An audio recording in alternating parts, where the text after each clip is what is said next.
Yamuna Tiravanachari. Yamuna Tiravanachari. Jaya Radha Madhava Kunja Bihari.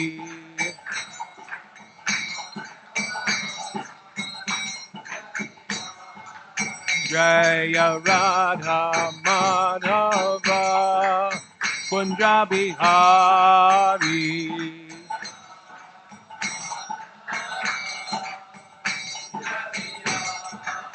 Jaya Radha Madhava Kunja Bihari.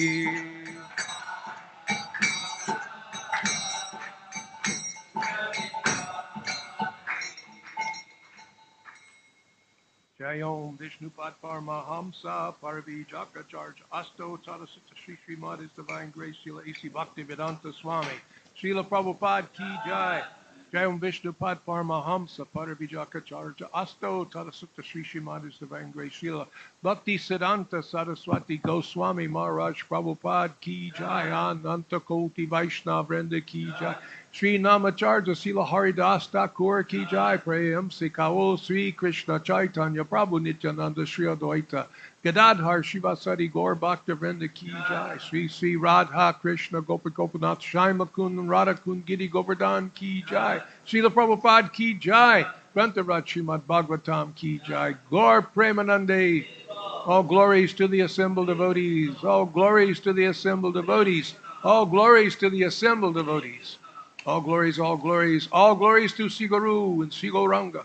Namo Vishnu Padaya Krishna Prasthaya Bhutale Sri Mate Bhakti Vedanta Swami Niti Namane Namaste Saraswati Devi Gauravani Pacharni Nirvisesha Sanyavadi Paschata.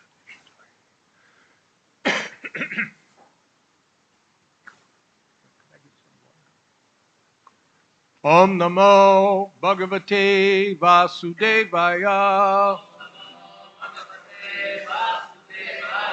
Om Namo Bhagavate Vasudevaya.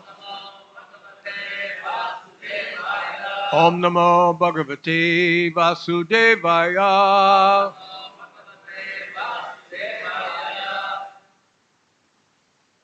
So good morning to all. Thank you so much for coming. Today's class in the beautiful Srimad Bhagavatam, Canto 10, Chapter 63. And I think it's text 43 and 44 today. Yeah. And we're going to chant 44 together. Is that it? Okay.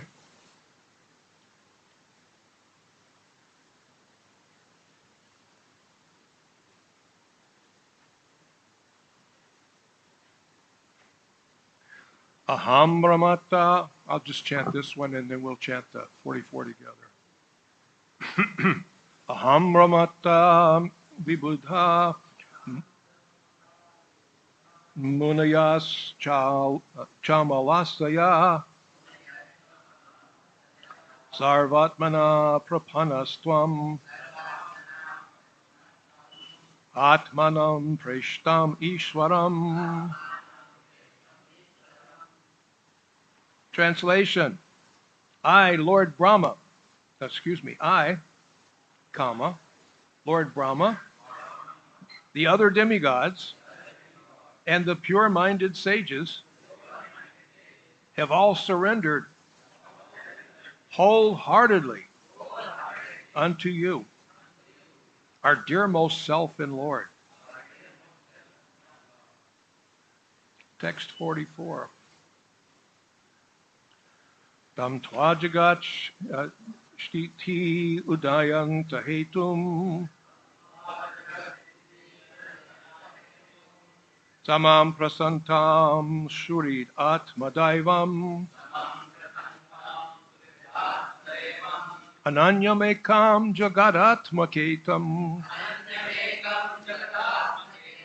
vavaparvagyaya bhajama devam Tam tva jagat shiti udayanta hetum samam prasantam shuriratma daivam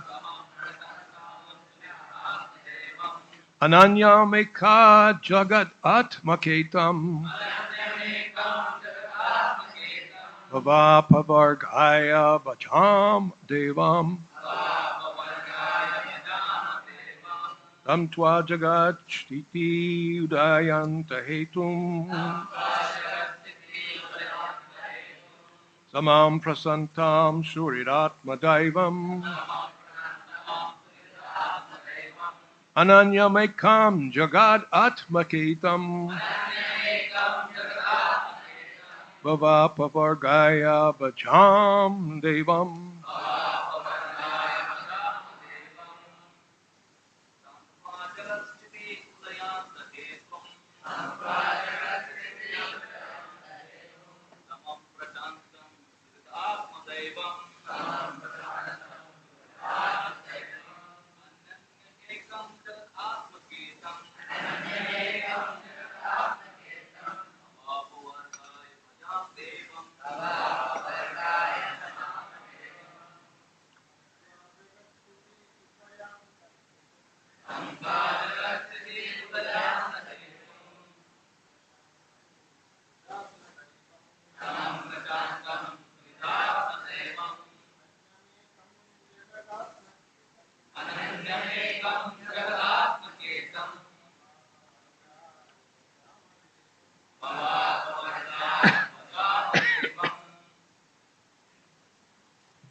Tam, him.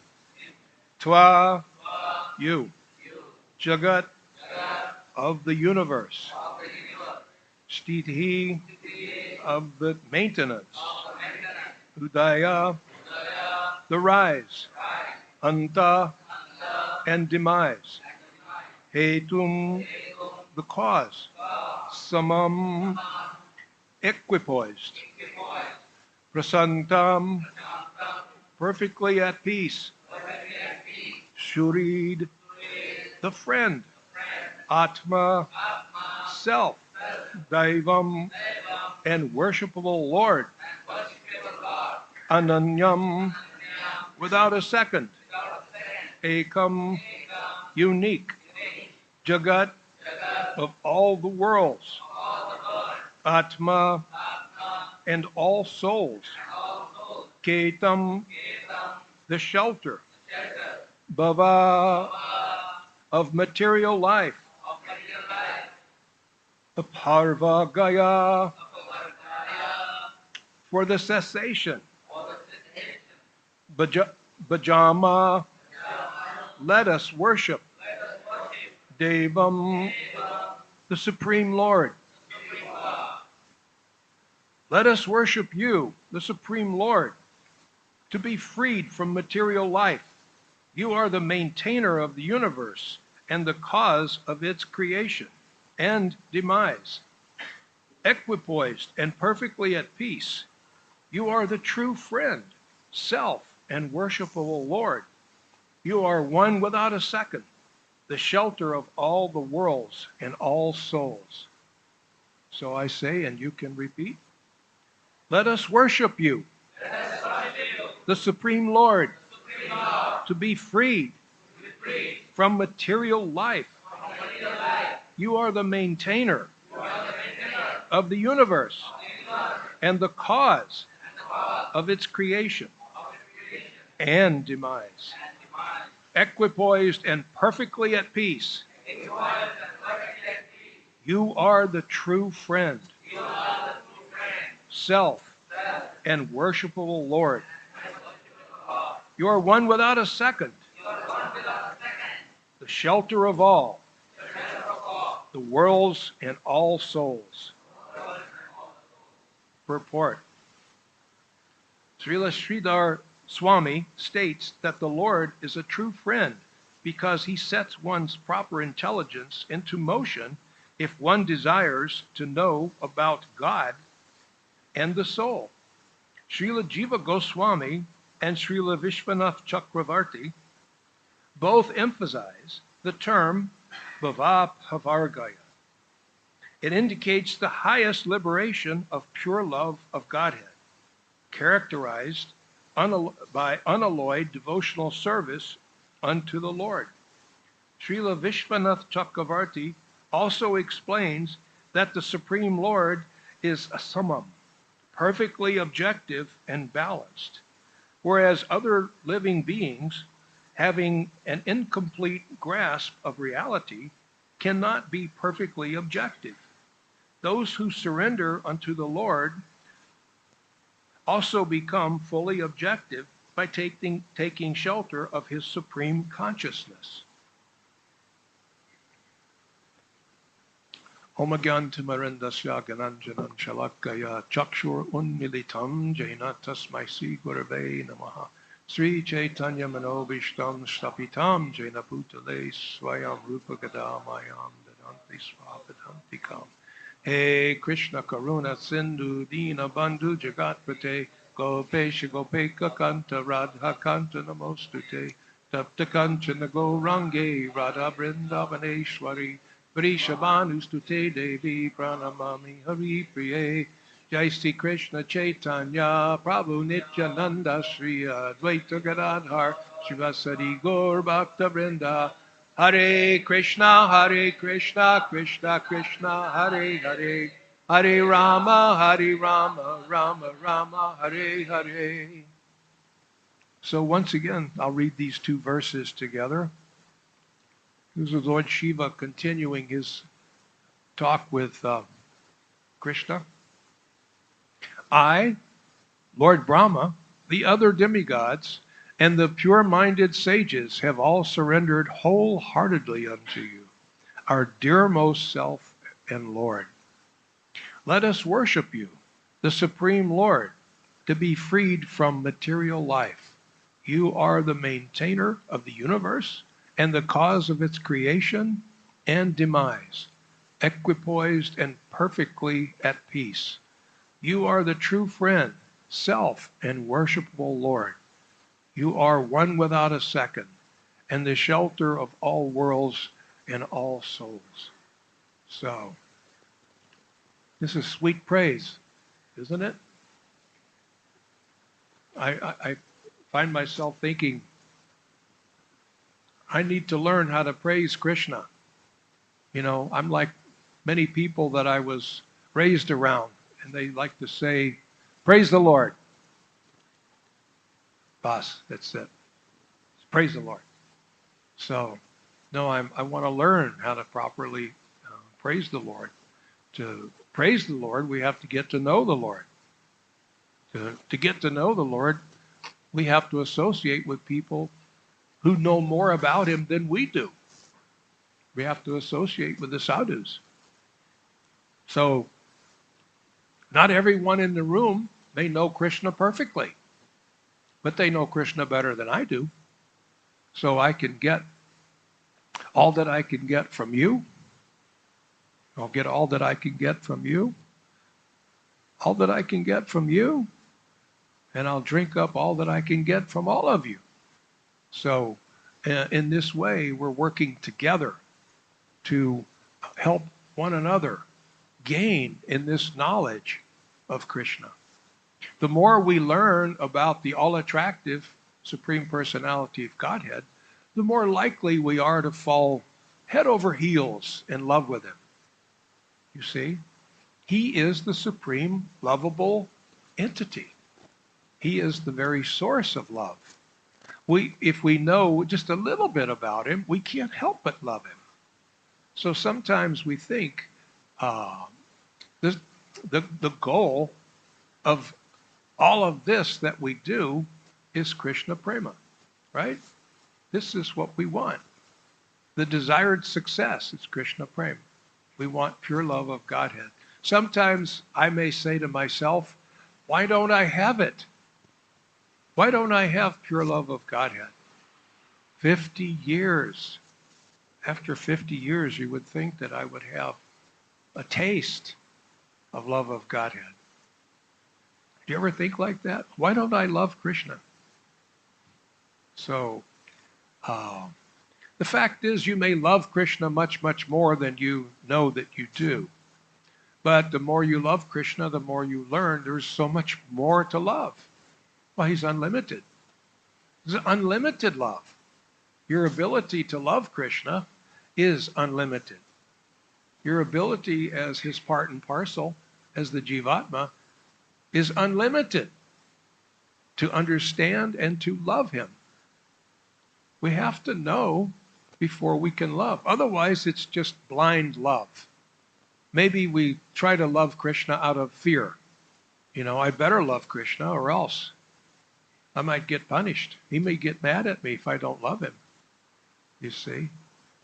So that's bogus. Some religions feel that way. I'd better do this for God. I'd better do that for God.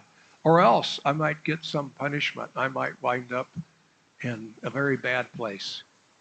I might wind up in a very bad situation. You see? At least they're recognizing that there is a supreme God and that they should do some service. It's for the wrong reason, though.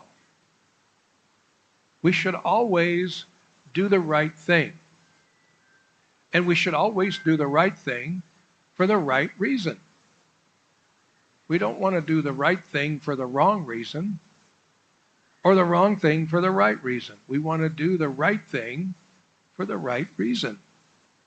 You see, this is being sober and mature. You see, I want to do the right thing. I want to offer my love to my Shurid, Krishna. Krishna says, what is it? Bhagavad Gita 5:29, Shuridam sarvabhutanam. I am your dearmost friend.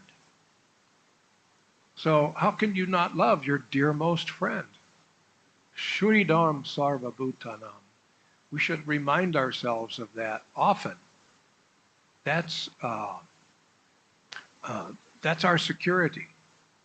I remind myself of that whenever I get in a situation to where there's some struggle, some challenge. Shuridam sarvabhutanam. You're my dearmost friend and ever well-wisher. I'm simply trying to serve you. So whatever my dear friend wants, then that's okay. It'll come out the way Krishna wants. Krishna will always have his way. And I like to tell people that, actually my son told me this. It's very nice. My son is going to be 45 years old this year. He's probably older than most of people in the room. He was born into the movement. And so it's nice when we look and see if we're going to have children, if they become nice devotees. And so sometimes he'll say some wise things. When we get to a certain age, the roles reverse, and the son takes the role of the father. The son is correcting and saying it should be this way, it should be that way. Sometimes he says that. We always want to do the right thing, but let's make sure we want to do the right thing for the right reason. You see, we always want the right reason is to please Krishna. Not so that I may get something that I want. This is so difficult for us to remember. The right reason is for whatever Krishna wants. And another thing he likes to say, whenever there's a challenge going on in my life, there'll be some struggle between this and that. And he says, Krishna always has the last laugh. So you may have someone struggling over here, and they want to do this or do that. These are struggling over here. We want to change this and we want to change that. And so you have all these people struggling. Meanwhile, with all these people struggling to change this and do this, here this army of preachers goes out on the weekend and does this college preaching and makes devotees while the others are struggling, and ultimately Krishna's going to have the last laugh. So you can come up with so many excuses why I could preach and I could make more devotees if we do this, or put it on the leadership. Why, if the leader would let me do this, then I could do that. And meanwhile, the sincere soldiers in Lord Chaitanya's army, they're going out and they're doing it. So I always like to tell people, let's see, those who say that it can't be done should at least step aside and let those who are going to do it, do it. There's so many people who say, well, I could make more devotees if. I could make more devotees if I had this facility. So where would we all be if Srila Prabhupada had had that attitude? What if he had said that to Srila Bhaktisiddhanta? Why, my Guru, you have sent me to America, and I could be very successful, but I need this, and this, and this, and this. You know? No. What did he do? He did his best. He did his very best with dedication to serve Guru and Krishna. No complaint. No facility, all alone. No money. No books. Some kartals, a little drum. A bunch of crazy hippies. Some useless people come and he engaged them, just like Lord Ramchandra engaged so many monkeys. Prabhupada said that one time. Lord Ramchandra is engaged. He engaged so many monkeys. So likewise, I've engaged so many monkeys. You know, can you imagine what the hippies must have looked like when Srila Prabhupada first saw them? He didn't complain. He didn't say, oh, Guruji, what have you done to me? No. Prabhupada was very happy. Why, look, these subhuman creatures are chanting Hare Krishna. Prabhupada was very happy. And Krishna sent him more and more facility to serve, according to his desire to serve. Krishna sent the facility, you see. So, I bring that up because I admire the way that this temple goes out on the weekends to the colleges, preaches. This college preaching program in India is quite amazing. 10,000, what is it, 10,000 students? Huh? 10,000 students across India chanting 16 rounds a day. This is quite amazing. Don't you think this makes Srila Prabhupada very happy? Hare Krishna. Lord Chaitanya, no wonder Lord Chaitanya is always smiling so big. So instead of saying, well, it could be done better if we had this or if we had that, there are those who just go out and do it. We can always polish it up. We can always make it shine a little better. We can always tune it up, make it work a little better. But in the meantime, let's go out and do it. And we'll learn as we go what we need to do to improve. You see? So, Lord Shiva is saying, let us worship you, the Supreme Lord, to be freed from material life. Now this is a little different from the materialist. The materialist is saying, let us worship you, the Supreme Lord, so that you will give us our daily bread. You'll give me some stuff. Hi, sweet Secord. Hi, Gordy, Thai, Ki Chai. And if, as we've said before, Krishna considers those folks pious. At least we're going to Krishna to ask for stuff. We know that God is the source of the stuff that we want. And so we're there with our hand out. My dear Lord, here is some agarbati. Okay, you like that? Very good, huh? Okay, now here is some, here's some fire. Oh, some ghee, and then there's some flowers, chamra. Okay, now, here's what I want from you. You might want to write this down, because today's list is a little longer. So, because you're my order supplier. So that's pious. That's pious. That's pious. That's pious. Krishna says it is.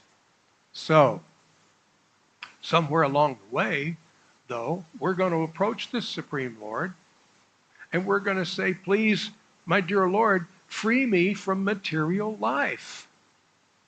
As our consciousness starts to ripen and mature, we'll think, I want to be freed from this material life. I want to make a change. And so we go to Krishna for that.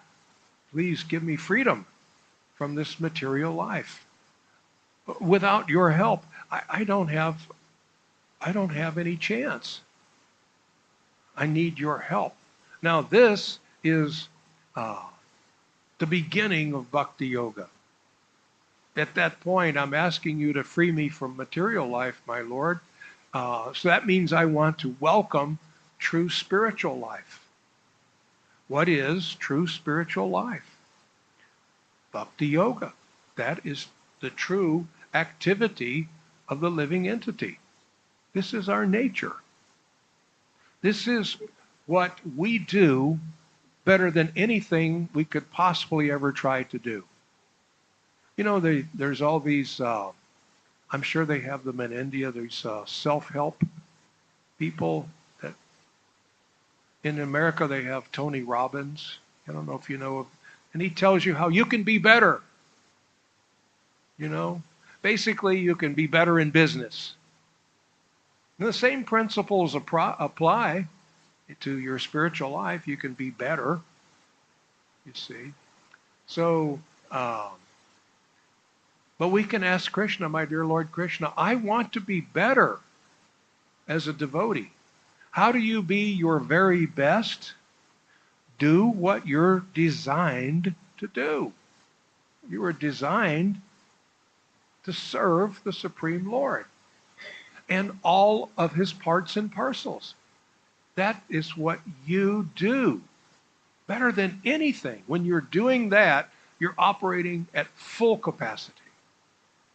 Full capacity. You're running at optimum speed, and you are good. You're expert. You're empowered by Krishna to do just that. That's your function as a living entity. This is why you are. This is why you exist, to give loving service to the Supreme Godhead and his parts and parcels.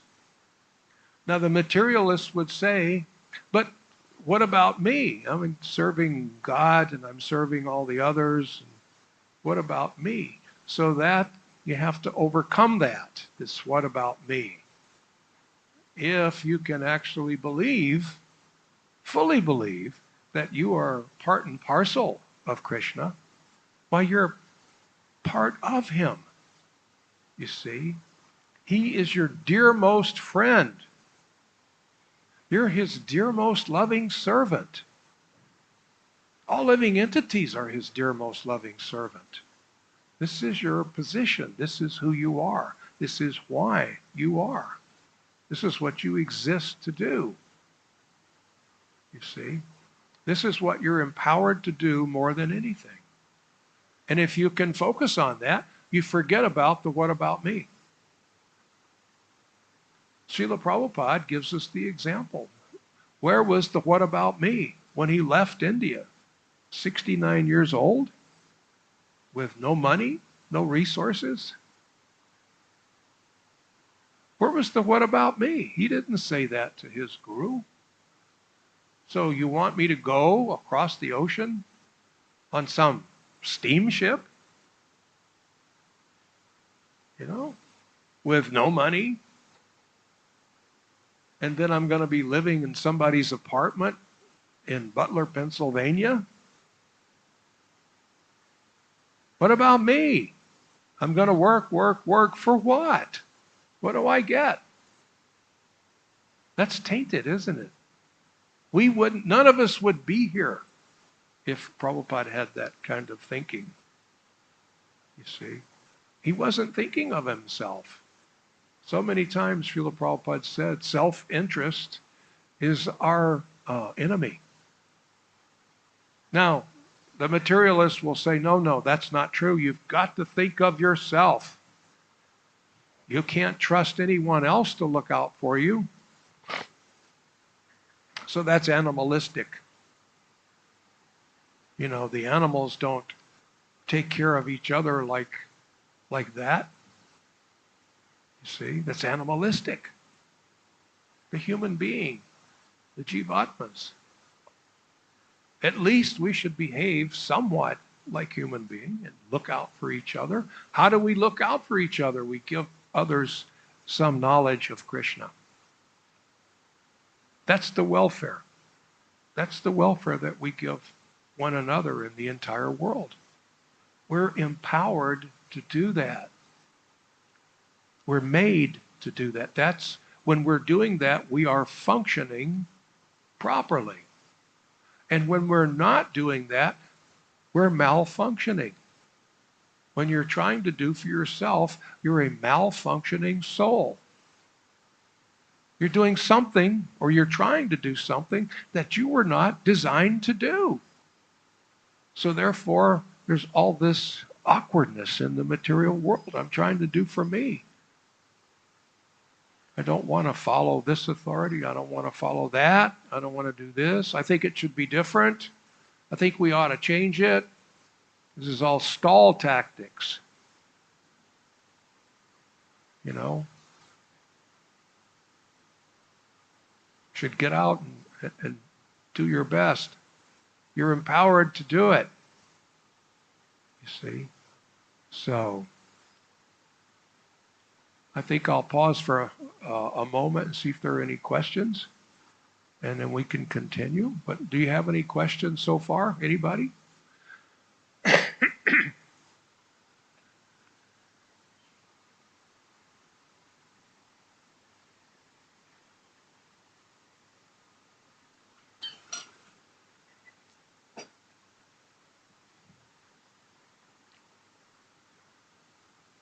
Any question is this mic in?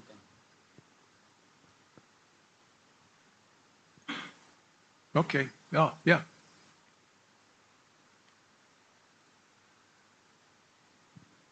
Prabhuji, in the purport, this is written that Vishwanath Chakravarti Thakur says that Supreme Lord is Samam, perfectly objective and balanced, whereas other living beings have an incomplete grasp of reality, cannot be perfectly objective.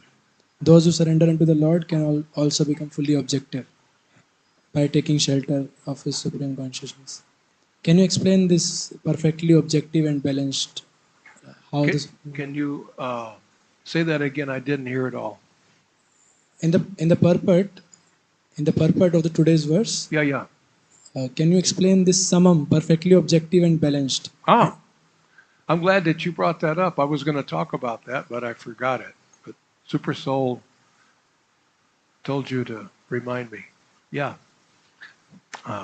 This samam, objective. Now, what does that mean, objective?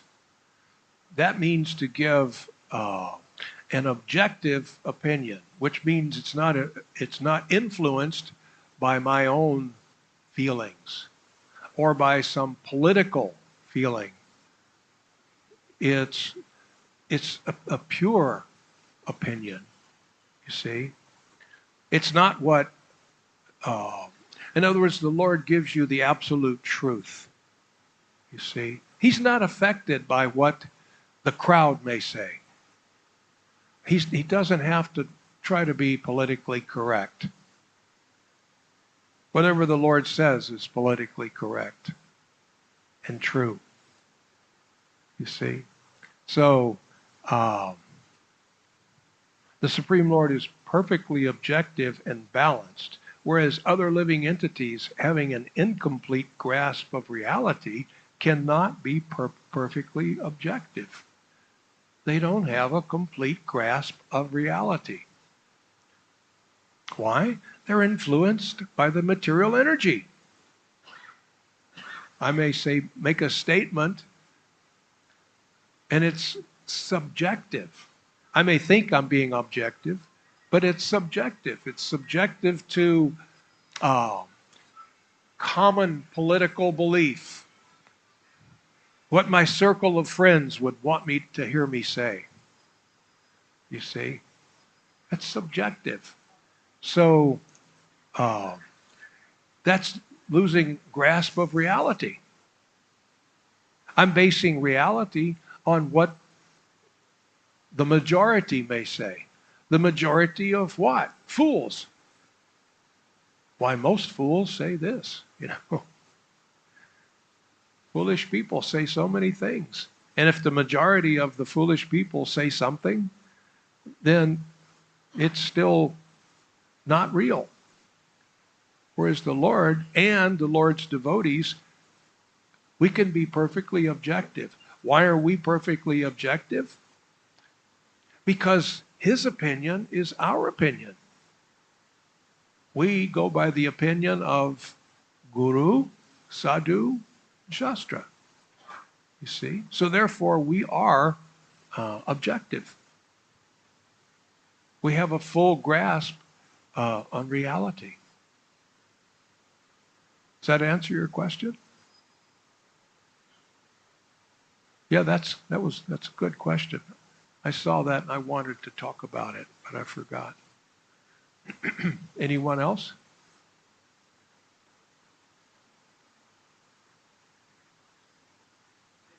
Hare Krishna.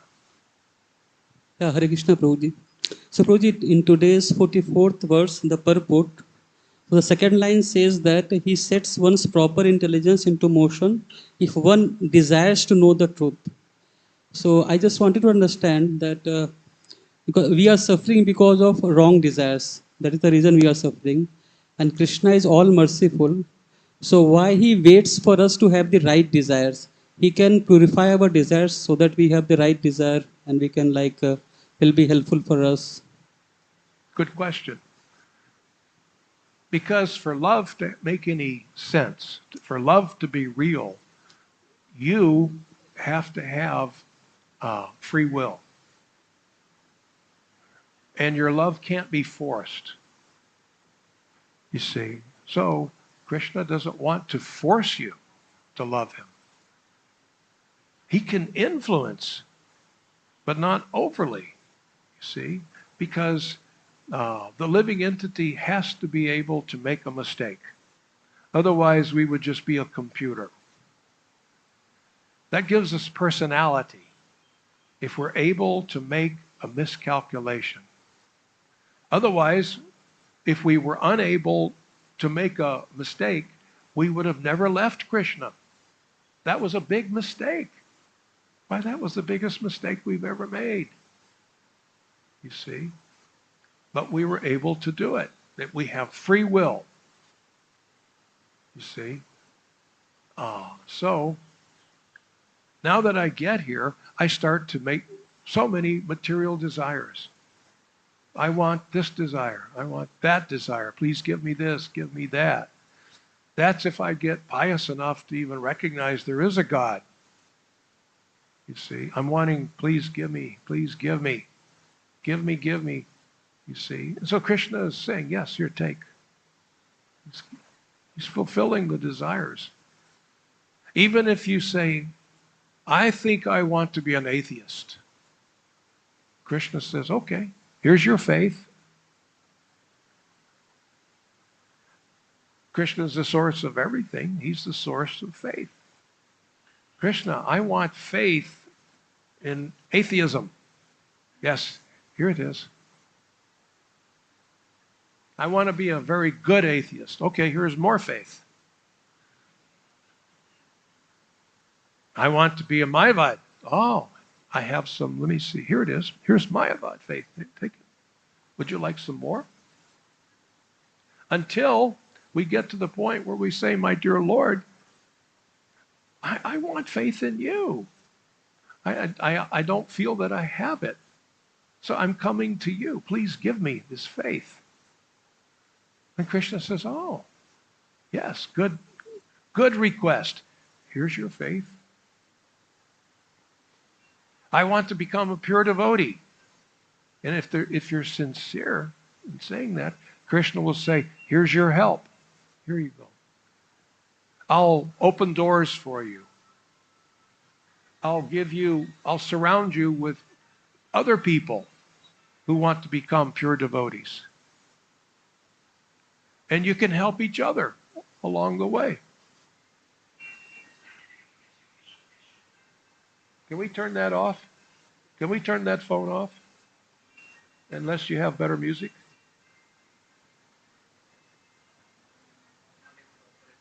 Oh, okay. So yeah, Krishna will give you, when we get to the point where we say, my dear Lord, please, how does it say? When we have proper intelligence, when it's set into motion, if one desires to know the truth about God and the soul, at some point we may desire, I want to know the truth about you, God. So why would Krishna hold that back? He doesn't hold it back. You know, no, I won't give you knowledge of me.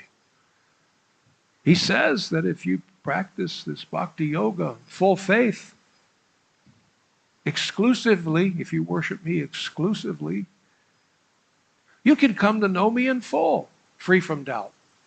So he's not hiding. He's ready. He wants us to know him. You see?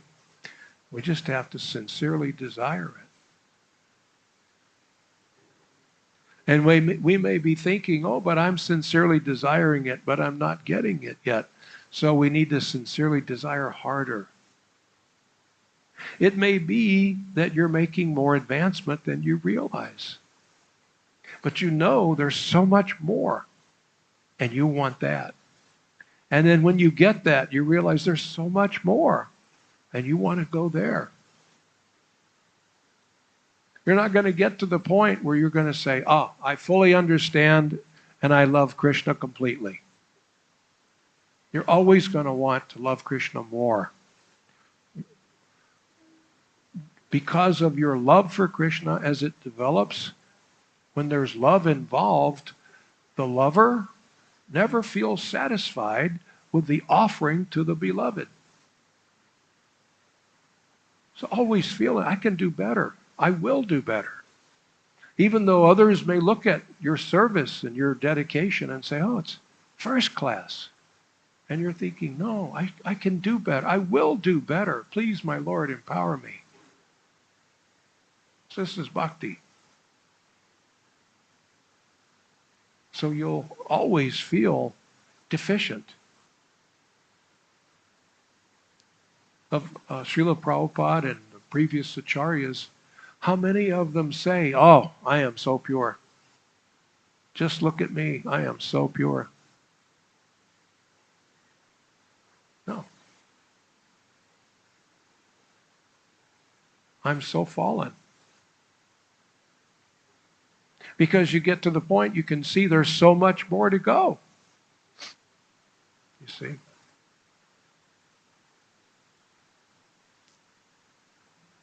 Does that answer the question?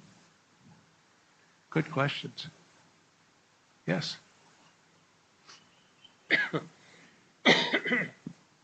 Krishna.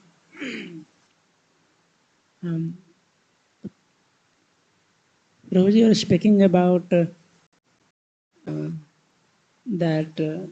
as a jiva, as a living entity, our profile is to love and serve Krishna and all the fellow beings. And this is the platform we have to work on. And this is the platform we can utilize our maximum potential because we exist for it and we're empowered with it. However, we find in our attempts to serve Krishna in devotee association, there is every possibility of having different opinions how to serve Krishna. Different opinions are good in one sense because they add different colors, different flavors to Krishna, because Krishna is after all Rasaraj.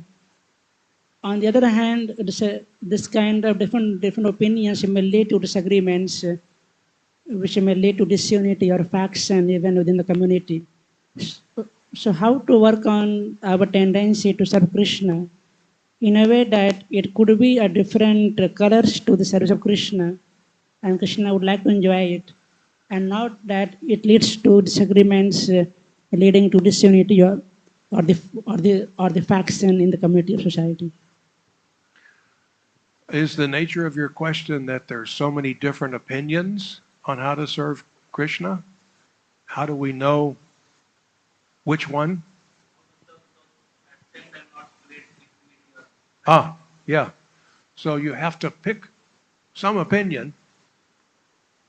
You have to pick some path to serve Krishna according to Guru, Sadhu, Shastra, and follow that. Resolute determination. We don't want to create any disunity, you see. We don't want to create it, nor do we want to become part of any disunity that might comes up around us. And we do that by following our prescribed duty as a preacher. What works for you? There may be so many opinions, you see, and that's okay. Let people have their opinions. So, what is it Krishna says about someone's intelligence that's many-branched? That's in the mode of?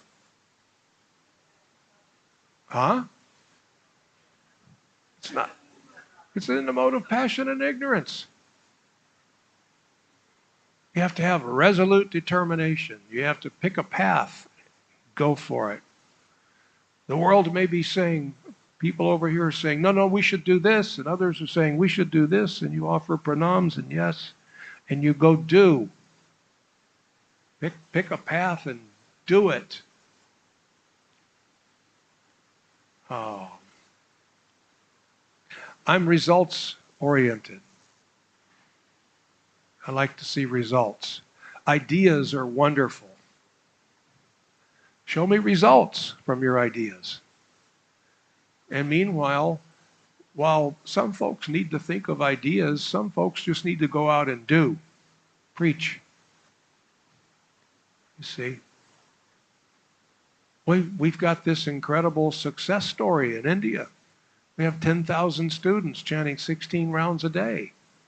How did we do that? That is a success story. That is a path to follow. We should do more of that. That sounds like a really good idea. It's got fabulous results. It cannot be argued. You see? That's resolute determination. Stick on our path. Does that answer your question? Or maybe I didn't understand. My question was Prabhuji, that in the in the devotees community, devotees have different opinions to serve Krishna and the movement. How to operate in such a way that this difference in opinion, it adds variety to the service of Krishna, and it doesn't lead to the disunity, disagreements, causing faction within the community of devotees. How to serve Krishna and For example, I'll give an example. For example, some devotees community may think, some people may think that for me success is so important. I want success in the projects. While some may think, no, no, I want devotees to be together, devoted to be fixed up. So some are result oriented and some are devotees oriented. So there could be differences like this, could be many other differences. So it has a potential to bring out disagreements and make smaller faction within the whole community. Or we could be using the differences to add variety to the service of Krishna. So how to ensure it that we are not moving to a wrong path while having differences? How do we ensure that we're not going on the wrong path? We have to follow in the footsteps of those who are successful. We have to make sure that we follow in the footsteps of those who are successful. But even the success had different definitions. But even the success has got different definitions. Success in what? Oh, I see. So then we have to inquire sometimes to our leadership. Guru, sadhus, what is your opinion? What is your definition of success? We have to pick a path and we have to do it. I remember in my business life, sometimes I would be training new salespeople to be successful. They wanted to make a lot of money, and here's an opportunity to make a lot of money. And so I would be training. Some of the people would be trying to figure out new techniques. Some of the people would be doing research on how to do this and how to do that. Some of them were going out and actually trying to sell. And the people who went out and tried to sell became wealthy. And the people who spent their time trying to figure out new ways generally failed. So we need to go and do it. We need to inquire from our leadership and from the sadhus that we associate with. Let's get together. Let's come up with a game plan. What works for us? What works for here may not work for New Zealand or America. It might, but we don't know. We have to focus on here and now. And let's go do it. Resolute determination. This many-branched intelligence just can lead us into the modes. Maybe there are people who are brilliant enough to spend their time thinking all these new things. I'm not one of those brilliant people. I'm not that smart. I'm barely smart enough to know to follow. All I know is to follow what worked for me when I became a devotee, what's worked to make devotees since I became a devotee. I only know how to do what works, what I've seen produce results. That's all I know. And I just don't have time to think, but maybe if we change this and if we did that. No, let's do what works. That may be different for someone else. That's okay. But don't get affected. If you're doing something that's successful and effective, continue doing it. Continue. What do the sadhus say? You're in a room full of sadhus. What do they say? I would say that the opinion of this room and the leadership of this temple and this zone, I would say it's pretty solid. So let's get together, come up with our opinion, surrender to the opinion, and now let's do it. That's the way the soldiers do. They don't sit around and argue. Leadership says, we're going to do this. And the soldier says, sir, yes, sir. He doesn't say, oh, but I want it. No, he says, sir, yes, sir.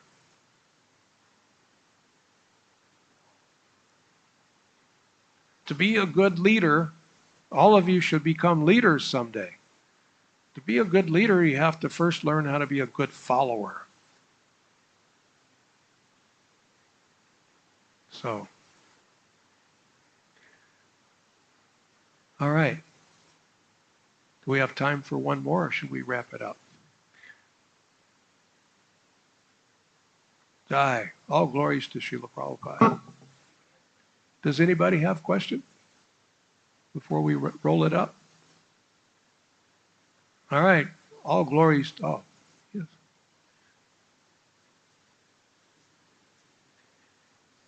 Hare Krishna, Prabhu. So you were telling about that how self-interest is an enemy for the soul. So I was just thinking that sometimes it's very difficult to not think about oneself. So how to overcome this? How to have faith that if I don't think about me and think about serving the Lord and serving devotees, then self-interest is getting taken care. Like how to have that faith. Well, the proof is in the pudding. You have to taste it. You have to try it.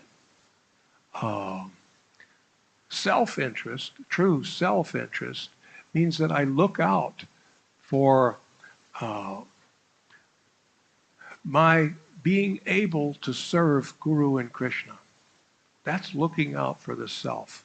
That I serve the instructions of Guru and Krishna. That I serve as part of the force that Krishna has put me in. That's looking out for the self.